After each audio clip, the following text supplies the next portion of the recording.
안녕하세요. 반갑습니다. 누르끼끼입니다. 자, 일단 오늘 원피스 1071화에 대해서 간략한 정보가 공개가 되었는데 거프와 티치가 맞붙는다는 대형 떡밥이 이렇게 또 공개가 되어서 급하게 촬영을 켰습니다. 네, 그럼 원피스 1071화 거프 대 티치 주의로 한번 보겠습니다. 오케이, 한번 봅시다. 네, 이렇게 거프 vs 티치가 성사가 되었다고 정보가 풀리게 되어가지고 저희가 바로바로 리뷰를 해볼 예정인데, FBJC는 거프 vs 티치, 이거 좀 대형 떡밥 아닙니까? 그렇죠. 거프가 코비를 구하기 위해서 티치를 습격하러 갔는데 과연 어떻게 될 것인가? FBJ는 개인적으로 좀 누가 이기면 좋겠습니까? 그냥 팬심으로. 아, 팬심으로 저는 티치가 이기면 좋겠네요.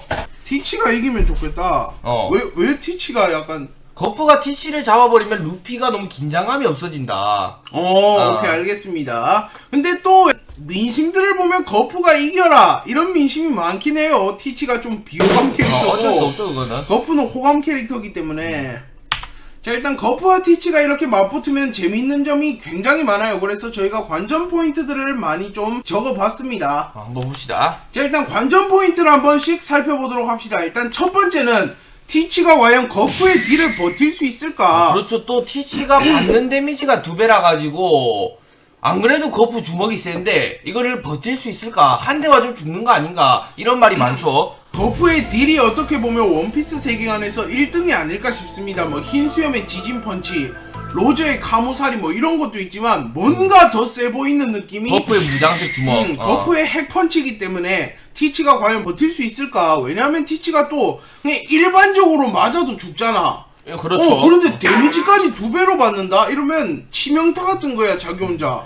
이렇게 검은 수염의 능력을 보시면 어둠 열매로 받는 데미지가 2배야. 그래서 임마가 에이스한테 맞아도 막 뒹굴고 그러는데 거프 핵주먹을 맞는다? 그렇습니다. 이때까지 티치가 타격을 허용한 대표적인 장면을 보면 에이스와의 대결, 흰수염과의 대결, 로우와의 대결인데 모두 다 막 아파 죽겠다 이러고 루피 기어투 맞고도 얘가 그랬단 말이야. 막 머리 부에 잡고 하는데 그런데 이게 거프의 핵펀치다? 즉사하는 게 아닌가 오히려. 근데 또 맷집이 얘가 대단한 게 그렇게 아픈 척하고 다 바로 괜찮아지니까 오히려 거프 주먹 맞고도 버티지 않을까? 그렇죠. 이번에 또 빅맘에게도 통한 로우의 쇼크 빌레라는 기술이 있거든요. 빅맘이 강철풍선이라고 맷집만큼은 쩌는 애인데 그거를 티치가 맞았음에도 하고 한 1초 있다가 이러면서 회복을 했단 그냥 말이야. 하는 거는 컨셉인가? 아니면 약간 매너일 수도 있다. 예를 들어서 루피가 때렸는데 티치가 안 아파? 이러면 좀 섭섭하잖아. 그래가지고 좀 아픈 척을 하는 걸 수도 있고, 아니면 오다 작가님이 얘가 리액션이 좀 있어야 뭔가 타격감이 있지, 카이도우처럼 그냥 서서 다 맞아주면 노잼이다. 그렇죠. 그럼 받는 데미지 2배 의미가 없으니까. 그렇습니다.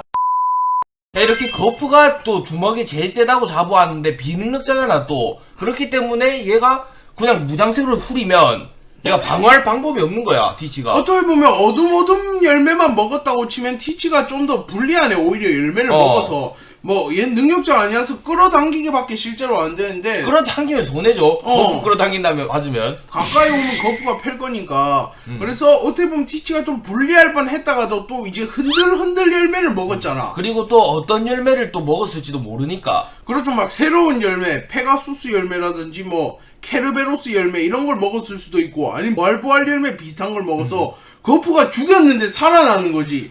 일단 어둠 한정으로만 본다면 티치의 고유 능력 그것만 본다면 거프가 좀 더 유리하다. 그러나 이제 흔들 열매와 변수의 열매가 있다고 치면 티치도 좀 승부를 걸어볼 만해요. 보시면 최강의 능력자 대 비능력자 끝판왕. 그렇습니다. 일단 티치가 최강의 능력자, 예전까진 그렇게 불렸는데 솔직히 말하면 루피의 사람 열매 모델 태양신 니카가 나온 이후에는 에이, 티치 전마가 최강은 아니었네 이런 이미지가 있긴 하지만 그래도 또 능력이 2개라는 게 또 엄청난 다른 느낌이다. 그렇습니다. 티치를 제외하면 이때까지 악마의 열매를 2개 이상이나 먹은 사람이 단 한 명도 없었다고 하네요. 아니면 또 있었을 수도 있는데 기록이 말소당한 걸 수도 있고. 록스가 예를 들면 록스나 조이보이 정도? 그렇습니다. 하여튼 최강의 능력자 티치, 그리고 이제 비능력자 끝판왕하면 딱 떠오르는 애가 로저, 거프, 샹크스, 미호크, 근데 샹미부터는 조로, 이제 좀 떨어진다. 뭐 이런 애들이 있지만 그 중에서도 로저와 거프다. 하지만 로저는 폐왕색 패기 그리고 검술을 쓰기 때문에 뭔가 오리지널 주먹맨 느낌은 아닌데 거푸는 그냥 무장색 주먹. 오직 주먹과 무장색 패기 아니면 힘을 이용해서 막 대포 던지거나 이런 기술만 쓰기 때문에 최강의 능력자 vs 비능력자 끝판왕.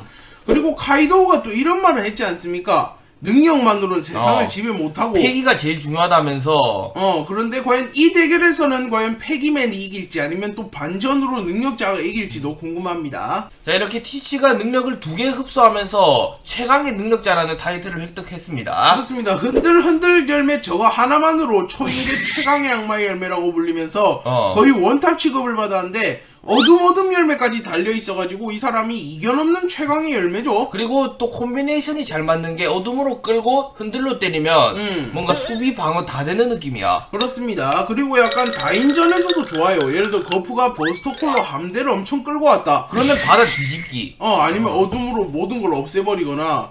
그래가지고 티치가 확실히 능력적인 측면에서는 거프를 압도하지만 거프는 또 엄청난 패기와 비능력자임에도 불구하고 최강의 능력자들을 다 때려잡아요 그냥. 그리고 오히려 비능력자라서 어둠을 상대하기에는 얘가 더 유리해졌다. 그리고 또 능력을 차단시켜버릴 수 있잖아. 예를 들어서 거프가 이글이글 열매 능력자다 이런 불을 못 쓰게 되는데 거프는 그런 게 없어요. 그렇죠. 주먹을 못 쓰게 한다거나 뭐 그러진 못하죠. 그렇기 때문에 아니면 또 어둠 열매 각성을 통해서 무장색 패기를 봉쇄해버리는 게 나오는 게 아닙니까 혹시?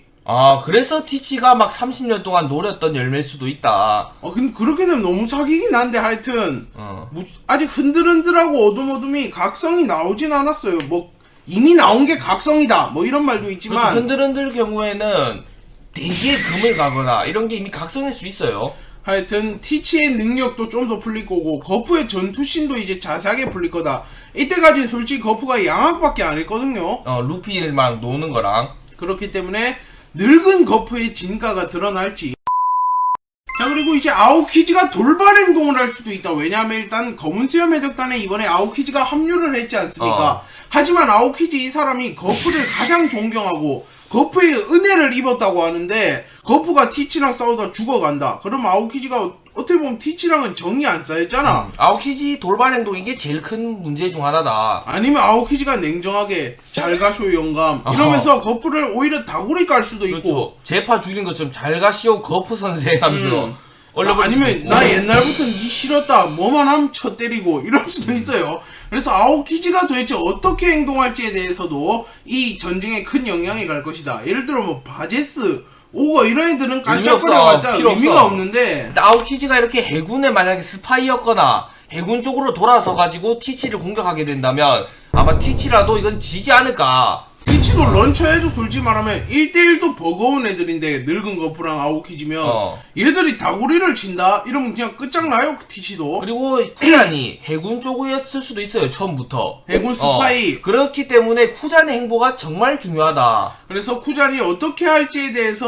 이 전쟁에 승패가 갈린다고 봐도 과언이 아닙니다. 이렇게 쿠잔이 해군 쪽이 아닌 그냥 거프를 오히려 공격해버리면 아무리 거프라도 티치와 쿠잔의 협공을 버티지 못할 거다. 아니면 또 의외로 아오키지가 아무 짓도 안 할 수도 있어요. 티치한테 캐서 야 내가 네 편이긴 한데 지금은 그래도 솔직히 내 스승 은인을 죽이는 건 아니다. 니 알아서 해봐라 이런 식으로 부탁을 할 수도 있어요. 근데 그럴 가능성은 좀 작아. 뭔가 할 것 같아? 뭔가는 할 것 같아. 갑자기 쿠잔 티치 쪽에 합류한 거 보니까. 아니면 여기서 이제 쿠잔의 진짜 목적이 드러나겠네. 왜 검은 수염 해적단에 합류한 건지. 만약 거프를 죽이는데 일조를 한다 이러면 진짜 해군을 버린 거고, 반대로 티치를 예를 들어서 공격을 한다 그러면 이제 해군의 편에 섰는데 스파이로 들어갔다. 그렇기 때문에 쿠잔이 이제 진짜 정인지 악인지 좀 나오지 않을까. 자, 그리고 보가드가 드디어 등장할 수도 있습니다. 보가드가 누군지부터 일단 보여드리면 그렇죠. 누구 한데 항상 이렇게 거프의 곁을 지키는 보디가드입니다. 그렇습니다. 거프 최고 간부 약간 느낌이라서 사왕 최고 간부들이랑 동급일 거고, 일단 위치상으로는 킹, 카타쿠리, 마르코, 시류, 조로 이런 애들처럼 2인자 포지션이야. 그 애들보다 높죠 거프의 2인자면. 레일리 포지션이죠 러저 2인자처럼. 그럴 수도 있기 때문에 보가드가 진짜 엄청나게 셀 수도 있어. 또 해군 영웅이라고 불린 코비, 그리고 헤르메포를 키워낸 스승이기도 합니다. 그렇기 때문에 보가드가 재등장해서 막 얘가 해군대장 이상 사왕급으로 등장한다면 판도가 좀 뒤집히지 않을까. 그런 게 티치 즉사인데요. 쿠잔이 근데 또 적이면 보가드와 쿠잔이 한 판 붙으면서 쿠잔이 약간 질투하는 거지. 나도 거프의 옆에 서고 싶었다. 미치도록 부러워 하니까 보가드가 뭐 임마 하면서 싸울 수도 있다. 그렇게 되면 좀 밸런스가 맞고 재밌지 않을까. 근데 갑자기 뜬금없이 등장해서 사왕급 하면 좀 그렇긴 해. 상황급은 아닐 것 같고 대장이 살짝 못 미치는 급이지 않을까요? 뭐 하여튼 보가드의 활약도 기대됩니다.